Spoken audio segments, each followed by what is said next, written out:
Swooping onto the Commodore Amiga in 1992, Agony was to be Art Magic's first and only dalliance with the 16-bit machine. Published by Psygnosis, the team took the iconic owl and gave him his own game. The developers had previously worked with Audiologic Systems and Ubisoft on the excellent Unreal 2 years prior, so there was no doubt that Frank Sauer and Yves Grolet could conjure up something special. Agony has an interesting setup in the fact that the entire intro sequence was omitted from the final version of the game due to memory pressures and quality assurance, leaving us with a very short passage of text. Thankfully, when manuals were still a thing, there's plenty to get stuck into. After years of experimentation, the Grand Sun Wizard, Acanthropus, discovers the cosmic power. Unfortunately, his dabbling with the unknown costs him his life, but not before he can pass on this knowledge to his apprentices, Alistes and Mentor. In his twilight hours, he devises a test to see who is worthy, pitting his two disciples against each other in the hope that one will fail.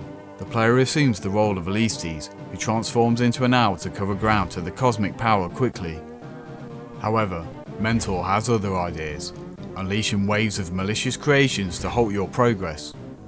It's a fantastical story that leaves you yearning to see the long-lost animated intro sequence that would have added another 2 floppies to the 3-disc package. But alas, it was canned by Psygnosis and Grolet, citing the quality wasn't up to the extremely high standard of in-game art assets. Gliding into the first level, it becomes apparent the team at Art Magic delivered an incredible feat in terms of presentation, even for Psygnosis' high standards. The graphical style of our protagonists is as majestic as the real-life birds of prey themselves. A sublimely smooth animation cycle, the component parts of which are the hypnotic powerful wings and kicking legs of Alistes, are quite something as you push forward through the environment, all with relatively few frame rate drops and sprite flicker. And speaking of environments, Agony has some of the luscious scenery to grace the Amiga, utilising a host of tricks to realise this magical world. 3 layers of parallax scrolling and in-game palette swapping make the levels feel like a living, breathing entity. Waves crash beneath you and the continuous flashing of background colours gives the impression of a distant world on fire. There's also some little background treats across the game's 6 levels that show a great attention to detail. From a mysterious lightning summoning figure to ferociously swaying trees, it's all meticulous and deliberate.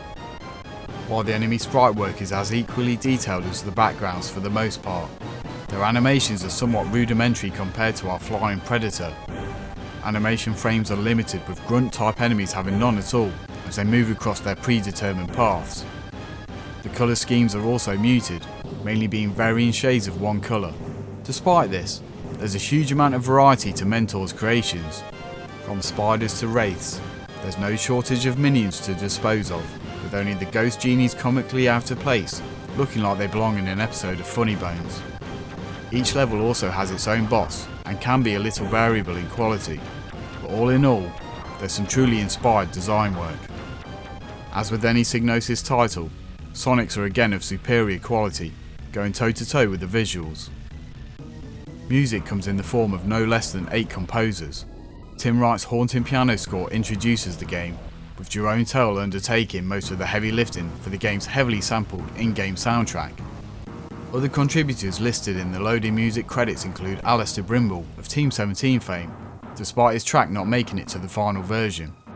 The bombastic in-game music propels the action, feeling primal and befitting the flying battles between the beasts.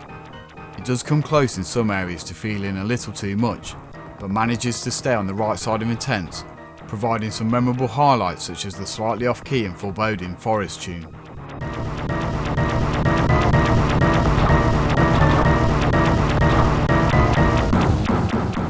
The more subtle side of the score is present during the loading screens, complementing the evocative art and making loading times a bizarrely memorable experience. Sound effects are well done, but take a back seat to the musical score as your thumping projectiles vanquish the enemies with a satisfying crash. Agony's audio package reinforces Psygnosis' reputation for high-end musical presentation, and it's clear why the soundtrack is still a fan favourite today, with black metal blasphemers Dimmu Borgir liking the intro tune so much they ripped it off for their track, Sorgen's Kammer.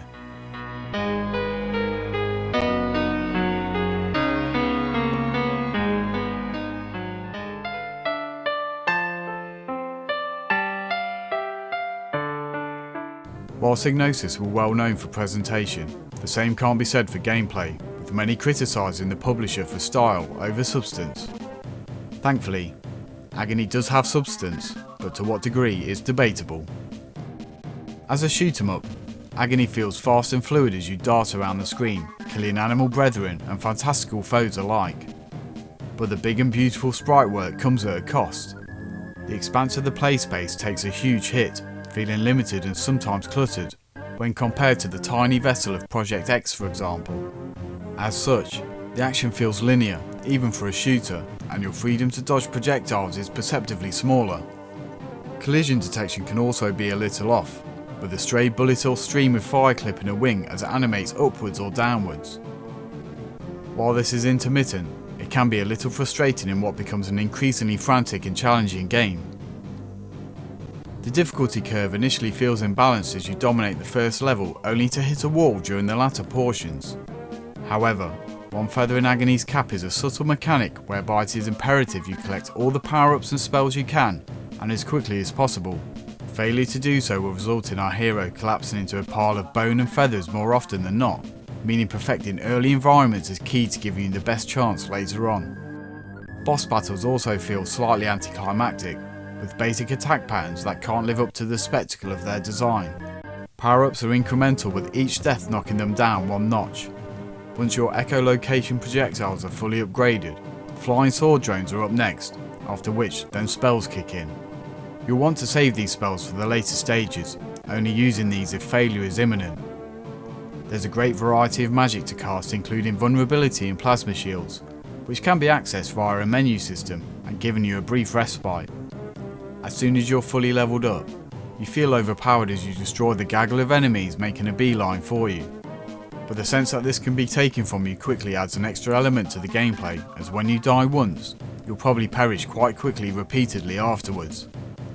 This punishing cycle of events places a real emphasis on multiple playthroughs, learning enemy placement and developing a strategy for spell conservation early on. While Agony doesn't reinvent the wheel, it gets most of the basics right and provides some highly enjoyable action. With only 6 levels on offer, Agony is quite short, but there is significant replayability. A lot of this will depend on how much you buy into Art and Magic's ridiculously atmospheric offering, but having revisited this many times since its original release, it never fails to astound and engage, with an audio and graphical styling that still stands tall today.